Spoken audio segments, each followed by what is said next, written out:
નમસ્કાર, આધ્યાત્મિક મહાશક્તિમાં હું મોનાલી સોની આપ સૌનું સ્વાગત કરું છું। શ્રાવણ મહિનાના પવિત્ર દિવસોમાં શિવ ભક્તિ કરવાનું એક અનોરો જ મહાત્મય છે। કહેવાય છે કે ભગવાન શિવને શ્રાવણ માસ અધિક પ્રિય છે અને આ મહિનામાં કરેલા ઉપવાસ, મહાત્મય અને કથા શિવ ભગવાનને જ ખૂબ જ ઝડપથી પ્રસન્ન કરે છે। આમ તો જે ભોળાનાથ છે તે ખૂબ જ ભોળા છે અને તે ખૂબ જ ઝડપથી પ્રસન્ન થઈ જાય છે। નાના બાળકથી લઈને વૃદ્ધ વ્યક્તિ સુધીના દરેકે દરેક વ્યક્તિ શિવ શક્તિ, શિવ ઉપાસના ખૂબ જ સરળતાથી કરી શકે છે અને ત્યારબાદ શિવજી ચોક્કસથી તેમને તેમના પુણ્યની પ્રાપ્તિ કરાવે છે। જ્યારે શ્રાવણ મહિનામાં શિવજીના વિશેષ ઉપાયની વાત કરવામાં આવે તો ચોક્કસથી શિવજીના વિશેષ ઉપાયો કરીને આપણે આપણા જીવનમાં સુખ, સમૃદ્ધિ, માન સન્માન, સારું સ્વાસ્થ્ય અને ખૂબ જ સારા પ્રેમ સંબંધો પણ પામી શકીએ છીએ। શિવજી જે ખૂબ જ ભોળા છે, તેમણે જે તેમની જટાઓ છે તેમાં ગંગા ધારણ કરી છે, તેમના ત્રિનેત્ર છે અને સાથે સાથે તેમના ગળામાં તેમણે વિષ ગ્રહણ કરેલું છે। આ દરેકે દરેક આપણા જીવનનો જ બોધ છે કે જે આપણને દર્શાવે છે કે દરેકે દરેક કપરી પરિસ્થિતિ કે કડવા પરિસ્થિતિને પણ તમારે સરળતાથી ગળી જવાથી તમે તમારી મુશ્કેલીનો ખૂબ જ હિંમતભર સામનો કરી શકશો। જ્યારે શિવજીના શ્રાવણ મહિનાના વિશેષ ઉપાયની જો આપણે વાત કરીએ તો શિવજીને શ્રાવણ મહિનામાં સોમવારના દિવસના ઉપવાસનું ખૂબ જ મહત્વ રહેલું હોય છે, કારણ કે શિવજીની જટાઓ ઉપર ચંદ્રમા બિરાજમાન છે અને ત્યાંથી ગંગાજી જે પાણી સ્વરૂપે બહે છે, તો જે તે સ્વરૂપ છે તે ચંદ્રમાને દર્શાવે છે અને ચંદ્રમાનો જે દિવસ છે તે છે સોમવારનો દિવસ। માટે તમે શિવ સ્તુતિ કરો, ઓમ નમઃ શિવાય મંત્રના જાપ સોમવારના દિવસે કરો છો તો ખૂબ જ તમને સારામાં સારા શિવજીના વિશેષ આશીર્વાદ પ્રાપ્ત થાય છે। શિવજીના વિશેષ ઉપાયો કરવાથી આપણો ચંદ્રમા ગ્રહ પણ ખૂબ જ મજબૂત બને છે। ભગવાન શિવ શંકરના 16 સોમવારનું વ્રત કરવાથી પણ તમારા જીવનમાં પ્રેમ સંબંધ, દાંપત્ય જીવનનું સુખ તમને ખૂબ જ સારું એવું મળે છે અને ભગવાનની વિશેષ અમી કૃપા તમારા પણ બનતી જોવા મળે છે। આગળ જ્યારે આપણે વાત કરીએ છીએ કે તમારા કોઈપણ કાર્યમાં વારંવાર રૂકાવટો આવે છે ત્યારે તમારે શિવ મંદિરમાં જવું અને સફેદ કલરનું પુષ્પ ભગવાન શિવને અર્પણ કરવું, ત્યારબાદ તમારે 108 વખત ઓમ નમઃ શિવાય મંત્રની માળા કરવી, ત્યારબાદ જે તમે શિવજીને અર્પણ કરેલું સફેદ પુષ્પ છે તેને પ્રસાદી સ્વરૂપે પોતાની પાસે રાખીને પોતાના દરેક નવા કાર્યની શરૂઆત કરવી। આવું કરવાથી તમને ભગવાન શિવજીની વિશેષ કૃપા પ્રાપ્ત થશે અને તમારા કાર્યમાં કોઈ પણ પ્રકારની રૂકાવટો નહીં આવે અને તમારું કાર્ય ખૂબ જ સુખરૂપે સંપન્ન થશે।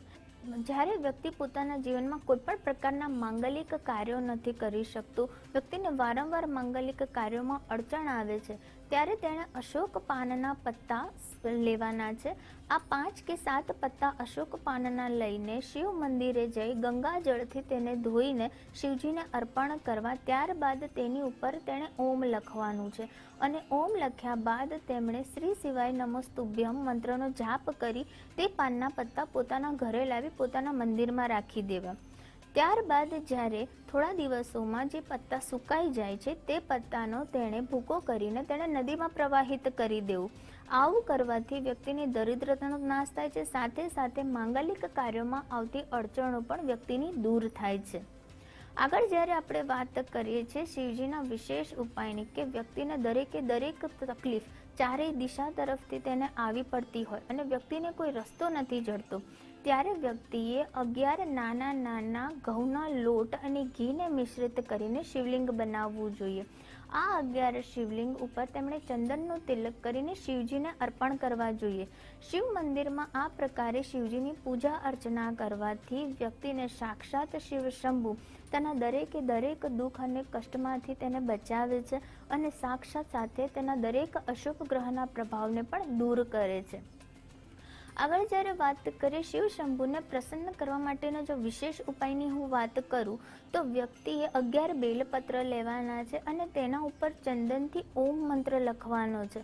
આ 11 બેલપત્ર વ્યક્તિએ ઓમ મંત્ર લખ્યા બાદ શિવજીને અર્પણ કરવાના છે। ત્યાં બેસીને વ્યક્તિ જો શિવ ભગવાનના શિવ ચાલીસાનો અથવા તો રુદ્રાક્ષરમનો પાઠ કરે છે તો શિવ શંભુ ખૂબ જ ઝડપથી પ્રસન્ન થાય છે અને તેને ખૂબ જ સારી સફળતા પ્રાપ્ત થાય છે, માન સન્માન યશની પ્રાપ્તિ થાય છે અને તેના દરેક દુઃખ દૂર થાય છે. શિવજીને પ્રસન્ન કરવા માટેના ઘણા ખરા ઉપાયો છે, પણ સાથે સાથે વ્યક્તિને જો સંતાન સુખ સમસ્યા હોય અને તેને સંતાનની પ્રાપ્તિ ન થતી હોય તો વ્યક્તિએ સાકરવાળું દૂધ ભગવાન શિવજીને અર્પણ કરવું જોઈએ અને સાથે સાથે અક્ષત ચોખા અને સૂકા મેવાની પ્રસાદી નિયમિત રૂપે જો મંદિરમાં શિવ મંદિરમાં કોઈ પણ વ્યક્તિ અર્પણ કરે છે અને પ્રાર્થના કરે છે તો તેમના ઘરે સંતાન સુખ સંબંધિત જે સમસ્યા છે તે દૂર થાય છે અને ભગવાન શિવ શંકર તેમની પ્રાર્થના સાંભળી તેમને પણ સુંદર સંતાન સુખ પ્રાપ્ત કરાવે છે. આગળ જ્યારે વાત કરીએ તો શિવ શંભુ છે તેમને ધતુરો અને ભાંગ ખૂબ જ પ્રિય છે. રાહુ સંબંધિત કોઈ પણ તકલીફ તમને હોય અને તે દોષના લીધે વારંવાર તમારા જીવનમાં મુશ્કેલી આવતી હોય તો તમારે ધતુરો અને ભાંગ શિવજીને અર્પણ કરવી જોઈએ. સાથે ભસ્મ પણ જો તમે શિવજીને અર્પણ કરો છો તો રાહુ સંબંધિત પીડાઓમાંથી પણ તમને મુક્તિ મળે છે. આગળ જ્યારે આપણે વાત કરીએ તો જે શિવલિંગ છે અને શિવલિંગ આગળ અશોક સુંદરી બિરાજમાન છે. જ્યારે વ્યક્તિના મનમાં કોઈ પણ પ્રકારની ઈચ્છા હોય જે તેની પૂરી ન થતી હોય તો તે માટે વ્યક્તિએ અશોક સુંદરી પર જલ અર્પણ કરતી વખતે પોતાની ઈચ્છાઓને પ્રગટ કરવાની છે અને અશોક સુંદરી તેમની ઈચ્છાઓને પરિપૂર્ણ કરે છે. આ વિશેષ ઉપાય કરવાથી પણ તમે તમારા મનની દરેક ઈચ્છાઓને પરિપૂર્ણ કરી શકો છો. જ્યારે વ્યક્તિને શનિ સંબંધિત કોઈ પણ સમસ્યાઓનો સામનો કરવો પડતો હોય તો વ્યક્તિએ ભગવાન શિવ મંદિરના ઉપર તલ નાખીને દૂધનું અભિષેક કરવું જોઈએ તો પણ તેને શનિ સંબંધિત જે તકલીફો છે તે દૂર થાય છે. સાથે સાથે સ્વાસ્થ્ય સંબંધિત જો કોઈ તકલીફ છે વ્યક્તિને તો પણ તેણે સરસવના તેલથી જે શિવજી છે તેમનો અભિષેક કરાવવો જોઈએ અને મહામૃત્યુંજય મંત્રની માળા શિવ મંદિરમાં બેસીને 108 વાર રુદ્રાક્ષની માળાથી કરવાથી પણ વ્યક્તિના સ્વાસ્થ્ય સંબંધિત તકલીફો દૂર થાય છે. નિયમિત રૂપે ભગવાન શિવજીનો જે મહામંત્ર છે જે મહામૃત્યુંજય મંત્ર ઓમ ત્રંબકમ યજામહે સુગંધિમ પુષ્ટિવર્ધનમ ઉર્વારુકમિવ બંધના મૃત્યુર્મોક્ષમાવૃતાત. આ મંત્રની 108 વાર જો દરેક વ્યક્તિ નિયમિત રૂપે માળા કરે છે તો પણ તેના દરેક અશુભ ગ્રહનો પ્રભાવ દૂર થાય છે. સ્વાસ્થ્ય સંબંધિત તેના સ્વાસ્થ્યમાં સુધારો થાય છે. કોઈ પણ રૂકાવટો તેના જીવનમાં આવતી હોય તો પણ દૂર થાય છે અને તે વ્યક્તિ પરમ તત્વને પ્રાપ્ત કરે છે.